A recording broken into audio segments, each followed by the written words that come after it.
नमस्कार, आप देख रहे हैं NBC 24 और मैं हूं आपके साथ मानसी। स्वागत है आप सभी का हमारे इस खास कार्यक्रम में, जहां हम बिहार की राजनीति के बड़े चेहरों के साथ राज्य के अहम मुद्दे, बदलते राजनीतिक समीकरण और जनता से जुड़े सवालों पर खुलकर चर्चा करते हैं। बिहार की राजनीति हमेशा से देश की राजनीति की दिशा तय करती रही है। सामाजिक न्याय की राजनीति से लेकर विकास और गठबंधन के नए समीकरण तक बिहार लगातार बदल रहा है। आज हमारे साथ मौजूद है बिहार की राजनीति का एक बड़ा और चर्चित चेहरा, फुलवारीशरीफ से विधायक, पूर्व मंत्री और लंबे राजनीतिक अनुभव वाले नेता श्याम रजक जी। इन्होंने बिहार की राजनीति को कई दौर से करीब से देखा है। सामाजिक न्याय की राजनीति से लेकर विकास और गठबंधन की नई राजनीति तक का सफर तय किया है। एक समय था जब ये राष्ट्रीय जनता दल का मजबूत चेहरा थे, फिर जनता दल यूनाइटेड के साथ नई राजनीति पारी की शुरुआत कर दी।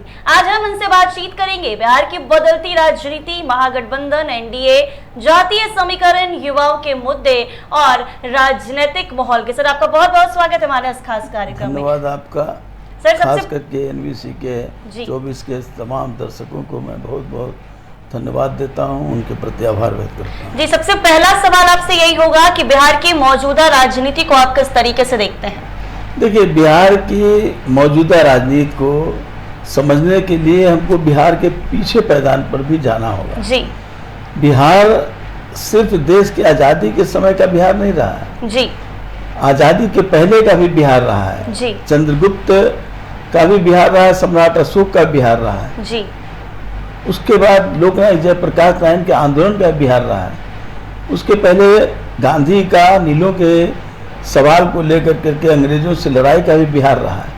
और नीतीश कुमार के नेतृत्व में जो बिहार आया वो भी बिहार है। उसके पहले लालू यादव का भी बिहार रहा है। लेकिन आज के समय में अगर हम उसको आकलन करें सारे चीज़ों से जी, तो ये देखेंगे आम लोगों की आर्थिक स्थिति जी, आम लोगों की सामाजिक स्थिति जी, आम लोगों की राज्य की जो कानून व्यवस्था है, इन सारे चीज़ों में बिहार के लोगों को हम देखते हैं तो सम्राट अशोक के समय की जो कल्पना थी, जी, गौतम बुद्ध की जो कल्पना थी, उस कल्पना को साकार होते हुए नीतीश कुमार के नेतृत्व में और बाद में आज सम्राट चौधरी जी जो हमारे मुख्यमंत्री हैं, उनके नेतृत्व में बिहार एक परिवर्तन के दौर से गुजरा है।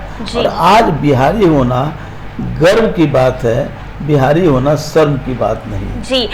श्याम रजक जी, एक सवाल आपसे और होगा। नीतीश कुमार अब राज्यसभा चले गए हैं, आप जदयू में हैं, तो उनके राज्यसभा जाने की खुशी है या फिर बिहार के मुख्यमंत्री वो अब नहीं है, इस बात का दुख भी है?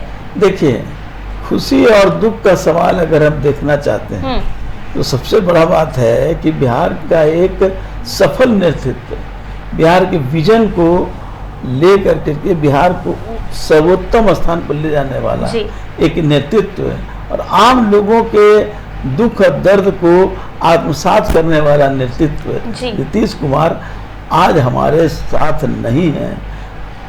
नहीं का मतलब कि बिहार के नेतृत्व करने का काम नहीं कर रहे हैं, लेकिन ये खुशी की बात है कि आज जो उन्होंने अपना उत्तराधिकारी या भारतीय जनता पार्टी के सम्राट चौधरी जी जब वो बनाए गए तो नीतीश कुमार के जो सपने थे, नीतीश कुमार के जो कार्य थे, उसको ही आगे मंजिल तक पहुंचाने का काम सम्राट चौधरी जी कर रहे हैं, इसलिए खुशी की बात है। जी, श्याम रजक जी, आपने सम्राट चौधरी का नाम लिया है, तो आपको क्या लगता है जिस तरीके से पूर्व मुख्यमंत्री नीतीश कुमार बिहार की कमान संभाल रहे थे, बिहार को संभाल रहे थे, क्या लगता है आने वाले दिनों में या फिर अभी भी सम्राट चौधरी बिल्कुल वैसे ही बिहार को संभाल पाएंगे? देखिए, दूसरा नीतीश कुमार नहीं हो सकता है इस राज्य में, देश में, लेकिन नीतीश कुमार जी के जो कार्यों को अमली जामा पहनाने का काम अगर कहूं तो सम्राट चौधरी बखूबी उसे निभाने का काम कर रहे हैं। जी। अच्छा, आपसे एक सवाल और होगा। आप लंबे समय तक आरजेडी में राजनीति कर रहे थे, फिर जदयू का दामन थामा, तो सबसे बड़ा कारण क्या रहा है इस बात का? देखिए, मैं राजनीति में जेपी आंदोलन से आया जी, और उसके बाद पूर्व प्रधानमंत्री चंद्रशेखर जी के मैं सबसे नजदीक या उनका सबसे बड़ा सहकर्मी रहा जी। भारत यात्रा से लेकर के पंजाब में जो ब्लू स्टार के खिलाफ यात्रा से लेकर के कालाहांडी में भूख से लोग मर रहे थे, उसकी यात्रा से लेकर के और जब सुभाष सिंह के नेतृत्व में लड़ाई हो रहा था, उस नेतृत्व में भी हम आगे बढ़ करके काम किए। ये सारे काम चंद्रशेखर जी के आदेश पर हुए जी। लेकिन उसके बाद जब पार्लियामेंट्री फोरम की राजनीति करना था तो हमने चंद्रशेखर जी से आदेश लेकर के आदरणीय लालू यादव जी के साथ जुड़ने का काम किया जी। हालांकि वो उस समय कहते थे कि तुम जा रहे हो, मेरा दरवाजा 24 घंटा खुला है। अच्छा, लालू यादव जी ने घोरसी आश्रम आपके लिए है। अच्छा। लेकिन तुम वहाँ जो तुम्हारा बिहेव है, तुम्हारा कल्चर है, तुम्हारे कार्य करने की प्रणाली है, तुम्हारा जो स्वभाव है वो वहाँ सूट नहीं करेगा। अच्छा, लेकिन मैंने कहा कि नहीं, मैं अपने को थोड़ा बदलने की कोशिश करूंगा और लालू यादव ने भी प्यार दिया। अच्छा। इसमें कहीं दो राय नहीं। और लालू यादव ने प्यार दिया। उसके बाद राष्ट्रीय जनता दल का जब गठन हुआ, उसका एक कहिए कि संस्थापक सदस्य के रूप में मुझको भी रखा जी। राष्ट्रीय जनता दल का संविधान निर्माण हुआ, उसके निर्माणकर्ता, उसके लेखक मैं हुआ। अच्छा। तो सारा कुछ हुआ। लेकिन जिस तरह से जो मूल्यों के लिए राजनीति में हम बात करते हैं, और लालू यादव जी ने जो गरीब गुरबा की बात कही, वो परिवारवाद में परिवर्तन होने लगा जी। और भ्रष्टाचार को थोड़ा ज्यादा सम्मान और ज्यादा उत्थान करने लगा।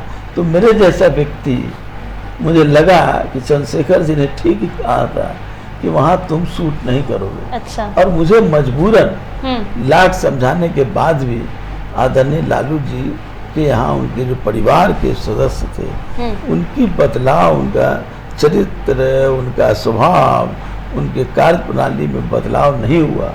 और वो जो समाजवाद की जो हमने सपना देखा था, उस सपना वहाँ टूटता नजर आया। इसलिए मुझे लगा कि मैं वहाँ से अलग हो जाऊं तो ही अच्छा होगा, और मैं वहाँ से अलग हूँ जी। श्याम रजक जी, आप कह रहे हैं कि परिवारवाद की जो बात है वो मुझे देखने को मिली, तो आपको क्या लगता है कि वाकई लालू प्रसाद यादव यानी आरजेडी जो है वो परिवारवाद की राजनीति करता है? और एक सवाल और होगा, क्या आपको आज की आरजेडी में और पहले की आरजेडी में क्या फर्क लगता है? बहुत अंतर है। जो आरजेडी जिन मूल्यों के लिए बना था, वो मूल्य अब कहीं दिखाई नहीं देता है। किसी गर्भ में भी बैठा हुआ अगर दिखाई देता तो मैं कहता कि हाँ कुछ उम्मीद है, लेकिन वो गर्भ में भी नहीं है। वो सारी चीजें समाप्त हो चुकी। वो मूल्यों की राजनीति जो होती थी, वो मूल्य खत्म हो गया। जो गरीब गुरबा की बात कही जाती थी, गरीब गुरबा की चर्चा होती थी, एक अन्य मार्ग में गरीब गुरबा को आवागमन बेछूट था, वो सारी चीजें समाप्त हो गई जी आरजेडी में। और जो कहते हुए अच्छा नहीं लग रहा है, क्योंकि मेरी आदत व्यक्तिगत आक्षेप करने की नहीं जी। लेकिन जिस तरह से उनके सुपुत्र ने इस दल का सत्यानाश तो किया ही, बिहार को भी पीछे ढकेलने में अपनी पूरी योगदान दिया। यानी आप कह रहे हैं कि तेजस्वी यादव ने आरजेडी का सत्यानाश करके रख दिया है? निश्चित। अब आप देखिए क्या था आरजेडी और आज क्या है आरजेडी। आरजेडी के कार्यालय क्या थे और आज आरजेडी का कार्यालय क्या है जी। आरजेडी के नेताओं की क्या था, आरजेडी के नेताओं का क्या है, आरजेडी के कार्यकर्ताओं का कितना मजबूती थी, आज वो खोए खोए रहते हैं जी। तो ये अंतर तो है। यानी जो कहा जाता है कि आरजेडी अब परिवारवाद की पार्टी बनकर रह गई है, तो क्या लगता है, आप इस बात से सहमत हैं? परिवारवाद और भ्रष्टाचारवाद। अच्छा। अब तो वहाँ जैसे सुनता रहा हूँ जी, और लोग खुलेआम मुझे आकर के बताते भी हैं, वहाँ तो हर चीज पैसे पर होता है। चाहे आपको पार्टी का पद लेना हो या आपको टिकट लेना हो, तो वो स्थिति हो गई है। तो भ्रष्टाचार और परिवारवाद का वहाँ संगम दिखाई देता है। यानी ये बात बिल्कुल सत्य है, इसमें कहीं दो राय नहीं जी। श्याम रजक जी, तेजस्वी यादव को क्या आप एक मजबूत नेता मानते हैं? कदापि नहीं। अच्छा। कदापि नहीं जी। क्योंकि जो मजबूत का मतलब होता है मूल्यों के प्रति समर्पित हो, पद के प्रति समर्पित नहीं हो, अर्थ के प्रति समर्पित नहीं हो। अगर जो मूल्यों के प्रति समर्पित है, वही सबसे मजबूत हो सकता है जी। बिल्कुल। मैं बहुत सारे ऐसे उदाहरण हैं जी। चंद्रशेखर जी चाहते तो बहुत पहले मंत्री बन सकते थे, 1977 में वो जनता पार्टी के राष्ट्रीय अध्यक्ष हुए, उनको मंत्री पद का ऑफर हुआ, लेकिन उन्होंने कहा कि नहीं, तो मूल्य की राजनीति की है।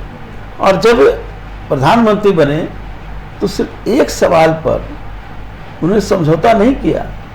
कांग्रेस ने उनको ऑफर किया कि मुझसे गलती होगी, मैंने ये बात कहा, मैं माफ़ी मांगता हूँ, लेकिन चंद्रशेखर जी ने उस कागज को फाड़ दिया और मूल्यों को स्थापित रखा। जी बिल्कुल।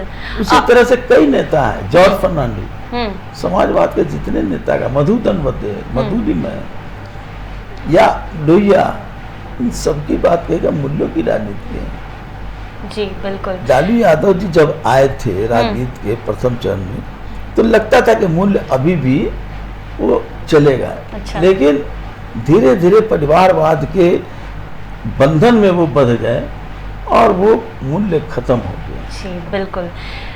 श्याम रजक जी, क्या लगता है, जदयू बिहार में कहा जा रहा है कि जदयू बिहार में अपने अस्तित्व की लड़ाई लड़ रही है, क्या लगता है आपको, ये बात सही लगता है? ये गलत है। कहने वाले कह रहे हैं कि जदयू का अस्तित्व अब खत्म हो गया है बिहार से।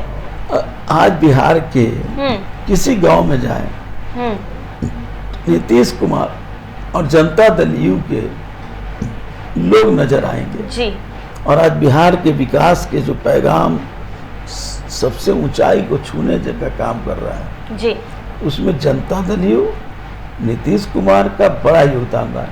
और जनता दल यू के कार्यकर्ताओं में जितना साहस है, हाँ। इस बात को बड़े मजबूती के साथ कह सकता हूँ।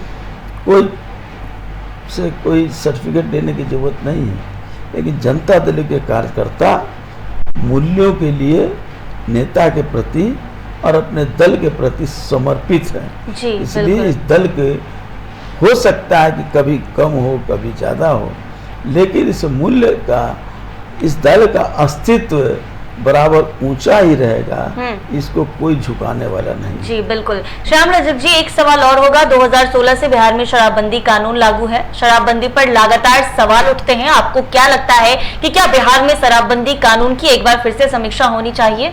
देखिए, शराबबंदी का अर्थ समझना होगा जी। शराबबंदी का मतलब ये नहीं है कि एकदम सब जगह शराब समाप्त हो गया या शराब कोई पी नहीं रहा है। उसके लिए अवेयरनेस का कार्यक्रम है। शुरू में ही हम लोगों ने, जब हम लोग भी कैबिनेट में थे, उस समय भी हम लोगों ने जब शराबबंदी की बात कही थी, हमारे नेता ने और हम लोगों ने, तो शराबबंदी की नव चेतना जगाना आम लोगों में, ये सबसे जरूरी है जी। और वो किया जा रहा है सरकार के द्वारा। लेकिन ये सोचेंगे कि आप तत्काल ये सब हो जाएगा, ये नहीं। हाँ, सरकारी स्तर पर छापेमारी होती है, पकड़े जाते हैं। अगर नहीं पकड़े जाते, अगर नहीं छापेमारी होती, तब आप कह सकते थे। लेकिन शराबबंदी को सरकार पूरे रूप से मुस्तैद है और कटिबद्ध है कि शराबबंदी को हम लागू किए हैं, करेंगे। हाँ, कहीं कहीं शराब मिलते हैं, इसमें कहीं तो राय नहीं जी। मैं इसको अस्वीकार नहीं करूँगा, शराब मिलते हैं, लेकिन उसको पकड़े जाते हैं और लोगों में भी अवेयरनेस जगाने की जरूरत है। अवेयरनेस जगाया जाने का और मजबूती से, जब तक समाज जब तक जागृत नहीं होगा तो कोई नीतियाँ सफल नहीं हो सकती। जी बिल्कुल। बहुत समय लगेगा। हमारे सामने बेटियों को बचाने के लिए एक समय दहेज लेना अपराध आज भी कह जाता, लेकिन समाज में तो दहेज प्रकरण चलता है। बिल्कुल। तो क्या दहेज के खिलाफ जो कानून है वो गलत है? नहीं गलत है जी। एक लोगों में एक भय और न करने का या छिपा के करने का वो होता है जी। वही बात शराबबंदी के साथ है। लेकिन मुझे पूर्ण विश्वास है आम लोग जो जिस तरह से आज शराब के खिलाफ लोग हैं, शराबबंदी के पक्षधर लोग हैं, हम खुद अपने आप को भुगतने का काम किए हैं। बचपन में शराब के कारण मेरी परिवार में जो व्यवहार होता था, हम उसका झेले हैं। हम अपने माता के दर्द को झेले हैं, इसलिए मैंने देखा है। और शराब की बंदी के मैं सबसे पक्षधर रहा हूँ और कई लोग हैं, हम ही नहीं। जिसका एहसास लोगों को हुआ है। लेकिन शराबबंदी अच्छी चीज है। महात्मा गांधी ने क्या कहा था, जी। एक दिन के लिए भी मैं अगर तानाशाह बन जाऊं तो पूरे देश से मैं शराबबंदी लागू करूंगा। बिल्कुल सही। जबकि महात्मा गांधी लोकतांत्रिक व्यवस्था के पक्षधर थे। तो हमारे महापुरुषों ने भी ये कहा है, शराबबंदी गलत नहीं है, ये सही है और समाज के लिए सही है। जी बिल्कुल। श्याम रजक जी, आपने बेटियों की सुरक्षा को लेकर कानून और बेटियों की सुरक्षा पर आपने अभी बात रखी है। मैं आपसे एक सवाल इस पर भी लेना चाहूंगी कि बेटियों की सुरक्षा पर सवाल उठ रहे हैं, कानून व्यवस्था को लेकर भी विपक्ष सरकार पर हमला करता रहता है। अभी राजधानी पटना का एक मामला सामने आया है, जहां के पटना के होटल हिडन विला के अंदर एक परीक्षा देने आई बेटी अपने पिता के साथ होटल में रुकी थी, कमरे में सो रही थी, तो कुछ शराबी उसके कमरे में जाकर अपनी चाबी से कमरे को खोलकर और बेटी को खींचने की कोशिश करते हैं। तो इस तरह की घटना पर आप क्या कहना चाहेंगे? शर्मनाक घटना है जी। इसकी जितने निंदा की जाए वो कम है। वो शब्द नहीं है जिसकी निंदा की जाए। लेकिन एक बात मैं कह दूं कि बेटियों की मजबूत करने में, बेटियों के आत्मबल मजबूत करने में, बेटियों को स्वाभिमान जगाने में, बेटियों को दर्द जो डर था उसको मिटाने में जितना नीतीश कुमार ने योजनाओं के माध्यम से किया जी। घटनाएं घटती हैं, हम घटनाओं पर चिंता व्यक्त करते हैं, लेकिन हमारी प्रशासन भी इन चीज़ों पर पूरे रूप से कार्रवाई करती है जी। अब जो होटल में जो घटना घटी तो पुलिस ने तत्काल उस पर कार्रवाई करना का प्रयास किया। बिल्कुल। और कई जगह, एक ही जगह नहीं, कई जगह, लेकिन पुलिस ने और हमारी सरकार इस सवाल पर कहीं समझौता करने वाली नहीं है जी, यानी छोड़ा नहीं जाएगा। इसलिए जो साइकिल योजना रहा, पोशाक योजना रहा, पढ़ने के लिए सरकारी सुविधा देने की बात हुई, स्कूलों के डेवलपमेंट की बात हुई, लड़कियों के लिए उद्यमी योजना हम लोगों ने चलाने का काम किया, जीविका के माध्यम से उसको आर्थिक संबल करने का काम किया गया। ये बेटियों के लिए एक अच्छा प्रयोग है। इससे बेटियां अपने आप को मजबूत होने का काम। स्कूल में नीतीश कुमार जी ने कराटे का ट्रेनिंग कराने का काम किया लड़कियों को जी, ताकि लड़कियां का आत्मबल मजबूत हो। तो ये सारी चीजें हुई है, लेकिन इन सब के बावजूद भी कहीं कहीं घटनाएं घटती है जी। तो घटनाएं मेरे लिए उदाहरण नहीं हो सकता है। जो काम हुए, जिससे संबल हुआ है बच्चियों का, महिलाओं का, नारी का, वो हमारे लिए उदाहरण है जी। बिल्कुल श्याम रजक जी, आपने वो मेरे लिए चुनौती है। जो घटनाएं हैं वो हमारे लिए चुनौती है, उस चुनौती को स्वीकार करता हूँ। हमारी सरकार उस चुनौती को स्वीकार करके उस पर अंकुश लगाने का प्रयास करती है और बहुत कुछ अंकुश लगा है। और ये भी कोशिश किया जाएगा कि आगे चलकर भविष्य में इस तरह की घटना ना हो।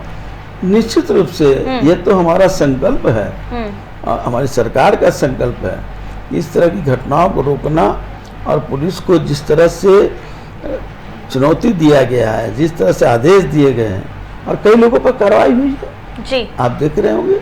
बिल्कुल। तो वो चलता रहेगा जी। श्याम रजक जी, जाते जाते मेरा आखिरी सवाल आपसे बिहार के युवाओं को लेकर होगा, पलायन को लेकर होगा। जिस तरह से हालांकि पलायन में कमी आई है, तो आगे आने वाले समय में और एनडीए के आने वाले और 5 सालों के भीतर क्या लग रहा है, युवाओं को रोजगार के अवसर मिलेंगे बिहार में?